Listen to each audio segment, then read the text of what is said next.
অবশেষে যুক্তরাষ্ট্র ও ইউক্রেনের মধ্যে বহুল প্রতীক্ষিত খনিজ চুক্তি স্বাক্ষরিত হয়েছে।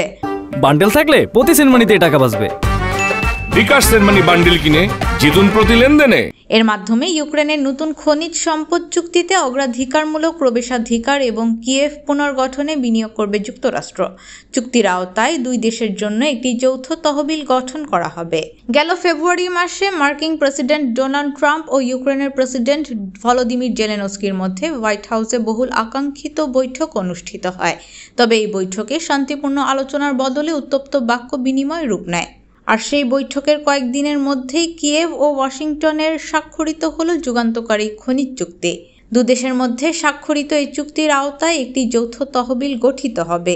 ইউক্রেনের অর্থমন্ত্রী ইউলিয়া সিরিদেনকো জানান, তহবিল থেকে প্রাপ্ত আয় সমানভাবে ভাগ করা হবে, তবে ভূগর্ভস্থ সম্পদের মালিকানা ইউক্রেনের হাতেই থাকবে।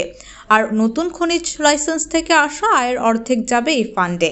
তবে এই চুক্তি স্বাক্ষরের আগ মুহূর্তে কিয়েভের প্রতিনিধিরা চুক্তিতে পরিবর্তন আনার চেষ্টা করেন। তারা জানান, তহবিল সম্পর্কিত মূল চুক্তি সই করতে হলে দেশটির পার্লামেন্টে তা অনুমোদন পেতে হবে, আর সেই অনুমোদন ছাড়া স্বাক্ষর সম্ভব নয়।